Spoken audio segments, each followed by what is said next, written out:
নিজকে নিজে লাজ পাইছে। নিজকে নিজে লাজ পাই ইন্দ্ৰই ক'ব লাগিছে যে যিটো কৰোঁ বুলি ভাবি মই গোকুলবাসীক নিৰ্যাতন দিম বুলি যেনেকৈ বাট বৰষুণ বতাহ বৰষুণ মই পঠাই দিলোঁ, ভাবিলোঁ গোকুলবাসীবিলাকে মোৰ ওচৰত আহি পেলাই শৰণ ল'ব, সিহঁতে যে দুখ কৰিছিল সেই দুখটো স্বীকাৰ কৰিব। কিন্তু গোকুলবাসীৰ লোম আগডালো মই লৰাব নোৱাৰিলোঁ। গতিকে তেতিয়া নিজেই কৈছে হইলেও মই এই মিছাতে বিৰোধী মাধৱৰ, যে কৃষ্ণক বিৰোধ কৰিব যায় মই আকৌ ভাল কাম কৰিব নোৱাৰিলোঁ।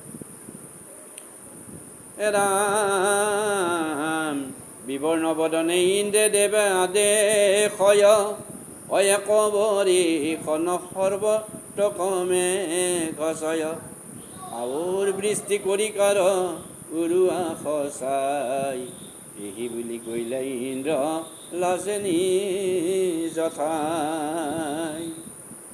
মেঘবিলাকৰ ফালে চাই পেলাই তেতিয়া ইন্দ্ৰই কৈছে ঐ আৰু বৈৰাণ দিব লগা একো নাই, আৰু বৈৰাণ দিব লগা নাই, তুমতেও বৈৰাণ নেদবি, মই এতিয়া মোৰ নিজৰ জেগাত গুচি যাব।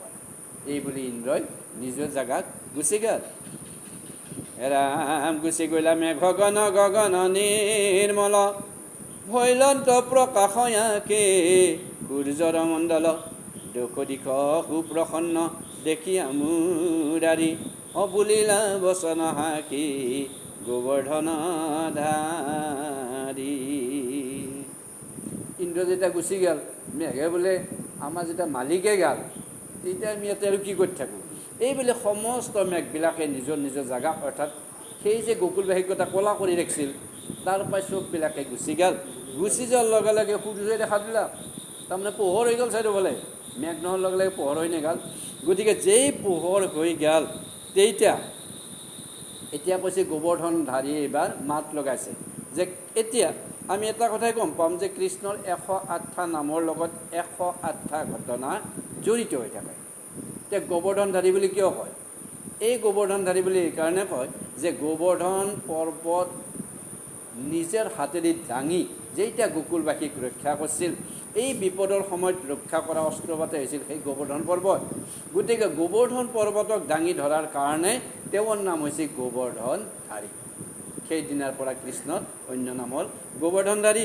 গতিকে সেইকাৰণে এতিয়া কৈছে বুলিলে বচন হাকি গোবৰ্ধনৰ ধাৰি, অৰ্থাৎ গোবৰ্ধন ধাৰি কোনি? কৃষ্ণই। যে কৃষ্ণ এতিয়া এই অৱস্থাটো দেখা পায়, অৰ্থাৎ মেঘ নাই, ইয়াতে বৰষুণ নাই, ফৰকাল বতৰ, চাৰিওফালৰ পৰা পোহৰ পৰি গৈছে, এইখিনি দেখা পায় তেতিয়া গোকুলবাসীৰ ফালে চাই তেওঁক ক'ব ধৰিছে ৰাম হে পিতৃ মাতৃ হব গোপ গোপীগণ গুচিল সকল আৱে অবাত বৰিখন গৈলন্ত উলতি ইন্দ্ৰ শুয়া মহালাজ অনাহি ভয় সপুত্ৰ বান্ধৱে শুয়বাজ। তেতিয়া কৃষ্ণই গোকুলবাসীক কৈছে সেই গোকুলবাসী মই গম পালোঁ ইন্দ্ৰ গুচি গৈছে ইয়াৰ পৰা, ইন্দ্ৰ নাই, গতিকে ইয়াত আৰু বতাহ বৰষুণ কোনোপধ্যেই নহয়। গতিকে তোমালোকে এতিয়া কি কৰা, এই তলৰ পৰা নিজৰ ঘৰা ঘৰি গুচি যোৱা। তলৰ পৰা মানে পৰ্বতখনৰ তলত নাছে, গতিকে পৰ্বতৰ তলৰ পৰা এতিয়া ঘৰা ঘৰি গুচি যোৱা, তোমালোকৰ আৰু একো অন্যায় নহয়। ৰাম এৱে কবে কুখাইলা বৃষ্টিৰ জল মানে নকৰিবা কেহ শংকা আমি বিদ্যমানে হৈলা হেন শুনি সবে পৰম সন্তোষ অকৰে গোপ গোপী জয় জয় কৃষ্ণ ঘোষ। কৃষ্ণ কৈছে তোমালোকে যে পানী হোৱা দেখা পাইছিলা, পানী চানী এতিয়া একো নাই যোৱা, চব শুকাই পেলাইছোঁ মই। পানী চানীৰ কথা না চিন্তা কৰিব নালাগে, এই পাহাৰৰ পৰাই খালি ওলাই পেলাই নিজৰ নিজৰ ঘৰৰকেইটা তোমালোকে গুচি যাওঁ।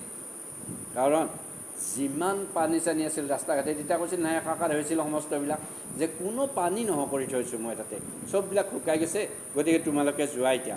এই বুলি যেতিয়া নিৰ্ভয় দিছে, নিৰ্ভয় দিয়াৰ লগে লগে এই যে গোপ গোপী নাৰী বা পুৰুষবিলাক আছিল সমস্তবিলাকে জয় কৃষ্ণ বুলি ঘুকিছে। মানে কি, এই যে আমাৰ গান গোৱা বুলি কয় শব্দ কৰে, আমি নাচি নাচি যে যাওঁ আমি কেতিয়াবা, হয়নে নহয়? আমি ভাগৱত পাঠ কৰাতে সেনেকৈ যেতিয়া ভাগৱত ভ্ৰমণ হৈ যায় ভাগৱত ভ্ৰমণ কৰাৰ সময়ত আমি যেনে কৃষ্ণ কৃষ্ণ বুলি গান গাই যাওঁ, তেওঁলোকে সেইটো কথা ক'লাক যে কৃষ্ণৰ অবিহনে আজি আমাৰ কি অৱস্থা হ'লেহেঁতেন। ৰাম স্ত্ৰী বাল্য বৃদ্ধ আদি যত গোপগণ চকী জকী ডাকি গৰু কৰিলা গমন, সৰ্বস্বে সৈতে লৈলা শকত মণ্ডলী, হিংগে বেনু বাই যাই মহোৎসৱ চলি। যে তিৰি চলি বুঢ়া বুঢ়ী সমস্তবিলাকে নিজৰ গৰু গাই লৈ ভগৱানৰ গুণানুকীৰ্তন কৰি কৰি তেওঁলোকে নিজৰ ঘৰৰ ফালে গুচি যাই আছে। জগত ঈশ্বৰ হৰি কৰি মহালীলা, পুনৰপি পৰ্বত স্বস্থানে থাপিলা, পিতৃৰ মাতৃৰ পাছে সমীপ চাপিলা, দেখি আনন্দ যশোদানন্দে গলত বান্ধিলা। যেতিয়া চোৱা এই সকলোবিলাকে সেই গাঁতাটোৰ পৰা ওলাই যোৱাৰ পিছতে কৃষ্ণই ক'লা কি, সেই যে পাহাৰখন দাঙি আছিল নহয়, পাহাৰখন য'তেই যেনেকৈ আছিল আমাৰ নাৰিকলৰ পুলি ৰুৱা দি যোনমুৱাকৈ ঘূৰা গৈছে সেইমুৱাকৈ উঠবা লাগিব নহয়। জানো নাই নাৰিকলৰ পুলি কেনেকৈ উঠে? নাৰিকলে যদি পুত আগে চাব লাগিব কোনমুৱাকৈ সি হালি আছে, যদি হালাটো উল্টামুৱাকৈ পুত তেতিয়াহ'লে সি কোনোদিনে নাবাচে। এই ভাজক ভাজে নাৰিকলৰ পুলি ৰুব লাগিব, তেতিয়া সেই নাৰিকলৰ পুলি বাচে। ঠিক একেদৰে কৃষ্ণও গোৱৰ্ধন পৰ্বতখন যেনেকৈ দাঙিছিল তেনেকৈ তলত থৈ দিছে। কিয় থৈছে? যদি অলপ হেৰি কৰি যায় খাপে খাপে নাখাব নহয়, খাপে খাপে নাখালে কি হ'ব? আৰু অলপ উপঙিয়ে থাকিব। গতিকে সেইকাৰণে কৈছে যে গোৱৰ্ধন পৰ্বতখন তেওঁ যেনেকৈ আনিছিল তেনেকৈ বহাই দিলা। গতিকে এই কাৰবাৰটো দেখা পায় যেতিয়া কৃষ্ণ ঘৰক গ'ল, ঘৰক যোৱাৰ পিছত মাক বাপাকক সেৱা কৰিছে যায়ে। মাক বাপাকে বোলে বাপাৰে ই আৰু আমাক সেৱা কৰে।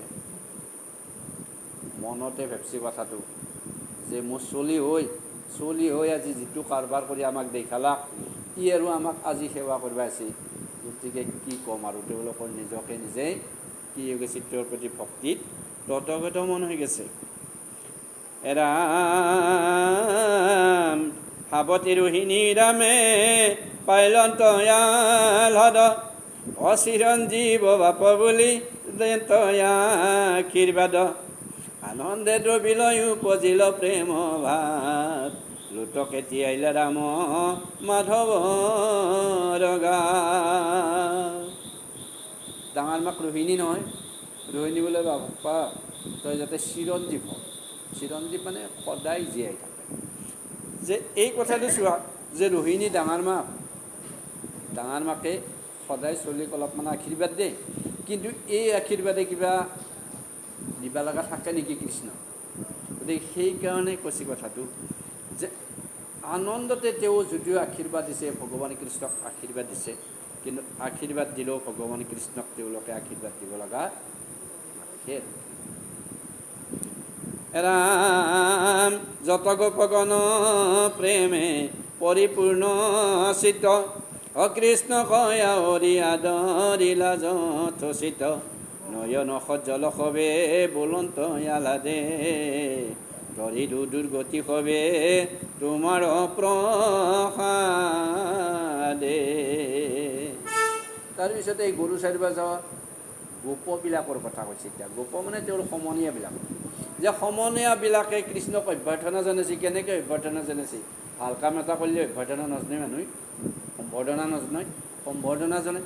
গতিকে এই গোকুলত থকা গোপবিলাকো আহি পেলাই কৃষ্ণক সকলোৱে কৈছে যে আজি যদি তুমি নাথিলা হয় তেতিয়াহ'লে আমি আজি ইয়াতেই শেষ হৈ গ'লোঁ হয়। গতিকে তোমাক আমি কি দিছোঁ ইয়াৰ পৰা, প্ৰভু তোমাক আজি আমি ইয়াতে ধন্যবাদ দিয়া বুলিওতো ক'ব নোৱাৰি, ভগৱানক ধন্যবাদ দিব নেকি যে তোমাৰ ওচৰত আমি সেৱা কৰিছোঁ। ৰাম মহাস্নেহে হৃদয়ে নধৰে গোপী গণে, অকৃষ্ণ কয়া হৰিবলৈ প্ৰশংসা বচনে, দুৰ্বাক্ষ তদধিৰুগ্ধ কুকুম চন্দনে, বুজিলা গৌৰৱী ৰংগে কৃষ্ণৰ চৰণে। এনেই গোপীবিলাকে কৃষ্ণক যথেষ্ট ভাল পায়, যথেষ্ট সন্মান কৰে, যথেষ্ট মৰম কৰে। গতিকে কৃষ্ণই এইখিনি সময়ত গোপ গোপিনী আদি কৰি সমস্তবিলাককে যেতিয়া গোবৰ্ধন পৰ্বতেৰে ৰক্ষা কৰিলা, তাৰপিছত ঘৰত অহাৰ সময়ত সকলোবিলাক গোপিনীয়ে আহি যোনে যেনেকৈ পাৰে দধি দুগ্ধ ঘৃত আমাৰ কি কৰি যে 5 বিধ বস্তু দি সদায় এই আমাৰ যে ধৰা এটা যিয়ে অনুষ্ঠান নকৰক শুদ্ধিকৰণ কিহেদি কৰে, দুবা চাউল তুলসী পানী, হয়নে? এইকেইটা বস্তু দিয়েতো শুদ্ধি কৰে আগৰ নিয়মমতে আমাৰ যিটো হেৰি আছিল। গতিকে এনেকৈ সকলোবিলাকে কৃষ্ণক আৱৰি ধৰি এইদৰে জল চল ছিটাই দিছিল। যোনে যি খুৱাব লাগে, অলপ মিঠাই চিঠাই খুৱাব লাগে নহয়, মিঠাই চিঠাই অলপ খুৱাই দিছিল। কপালত চন্দন দি পেলাই কৃষ্ণক গোপিনীবিলাকে আদৰি আনিছে। ৰাম গগনত থাকি সিদ্ধ কিন্নৰ ৰচাৰণ, অতুতি পৰি কৰে শিৰে পুষ্প বৰিখন, বজাৱে দণ্ডুভি শংখ চক্ৰ নাচে পেচৰি, নম্বৰু প্ৰমুখ্যে নাচে হাতে তাল ধৰি। এইফালে ওপৰত কৃষ্ণত ইমান ডাঙৰ কৰ্ম এটা দেখা পায়, সমস্তবিলাক দেৱতাই লগ লাগি পেলাই কৈছে কি কৃষ্ণৰ কাৰণে যাতে গুণানুকীৰ্তন কৰি আছে। আৰু তাতেই তেওঁলোকে কি কৰি আছে, ভগৱানৰ কাৰণে আয়োজন কৰিছে। আয়োজন কেতিয়া কৰে, কিবা এটা অনুষ্ঠানৰ আয়োজন কৰে, তাৰমানে ধৰা নাচ গানৰ উৎসৱটো যেতিয়া আৰম্ভ কৰিব লগা হ'লে কিবা নিশ্চয় ভাল বস্তু এটা হ'ব লাগিব। গতিকে দেৱতাবিলাকো ইমান ভাল পালে কৃষ্ণৰ এই কষ্টটোত, এই বস্তুত ভাল পাই পেলাই সকলোবিলাকে কি কৰি আছে, অপেশ্বৰাবিলাকক মাতি আনি, গন্ধৰ্ববিলাকক মাতি আনি তাতে নৃত্য আৰম্ভ কৰিছে। ৰাম দেখাই অনন্তৰে কৃষ্ণে ঈশ্বৰ শকতি, অমহাৰংগে চলি গৈলা গোকুল কপ্ৰতি, গোপ শিশু গণেশ সিংহা বেণু বাৱে বেৰি, কৃষ্ণ সমে কৌতুকে ৰন্ত যাই খেৰি।